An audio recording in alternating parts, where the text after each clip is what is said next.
Chapter 3 The Shadow in the Alley. The cry we had heard from the alley behind the concert hall still echoed in my ears as Holmes and I hastened through the narrow passageway that led from the dressing rooms to the open night. A dense fog had rolled in from the river, swallowing the lamplight in its grey shroud, so that being a few yards all was obscurity and silence. Yet there, upon the cobblestones, I thought I caught the faint sound of retreating footsteps. Holmes paused but a moment, his keen ear bent to the night air, then sprang forward with sudden decision. "This way, Watson," he cried, his tall figure vanishing into the mist.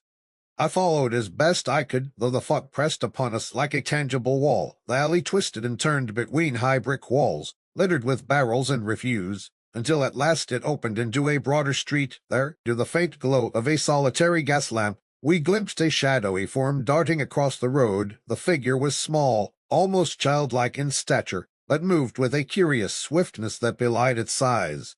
"Faster, Watson," Holmes urged, lengthening his stride, yet the pursuit was short-lived, for the figure slipped into another alley, and was gone from view as suddenly as Torini had vanished from the stage. Holmes halted at the entrance, his breath coming quick but his manner as calm as ever. He stooped to the ground, striking a match to examine the stones. There, in the soft mud by the gutter, the same peculiar footprint appeared small, yet unnaturally deep.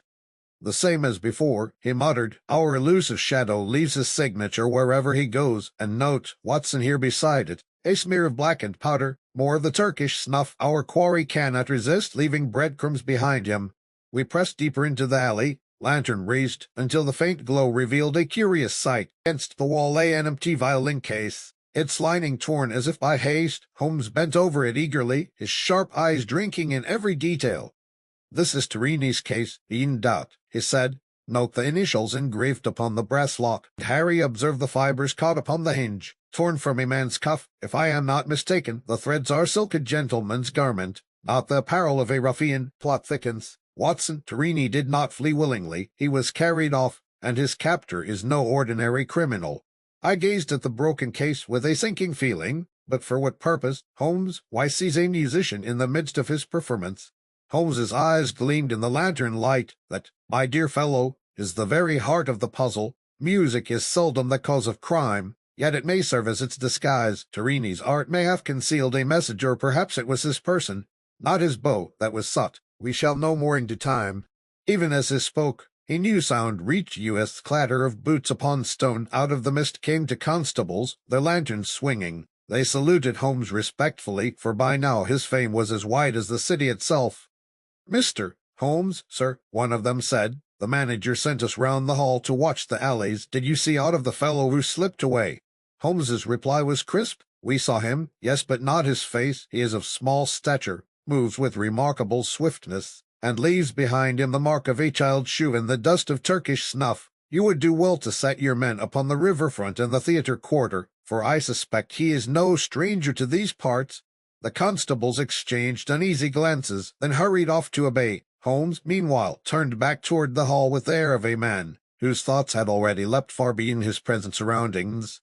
As we retraced our steps, I could not help but press him. "You believe, then, that this mysterious figure abducted Torini?" "Beyond doubt," Holmes replied. "The violinist's case abandoned, the silk fibers, the peculiar footprint still point to violence and compulsion, but the method of his disappearance before the eyes of an audience, Watson, is the master stroke. Until we fathom that trick, we are groping in the dark."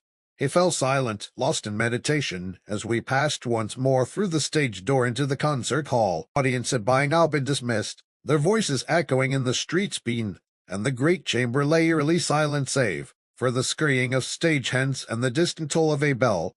Holmes paused upon the empty stage, gazing at the abandoned violin which still lay where it had fallen, lifted it with infinite care, struck a single note upon its string, and allowed the tone to linger in the air. Then he turned to me with a strange expression, half satisfaction, half grim resolve. "The shadow in the alley, the footprint, the snuff, the broken case, it is a pattern, Watson, web of clues whose strands lead us into darkness. But I promise you this, before many days have passed, the truth shall stand revealed, and London will ring with astonishment at the manner of Torini's fate." End of Chapter 3.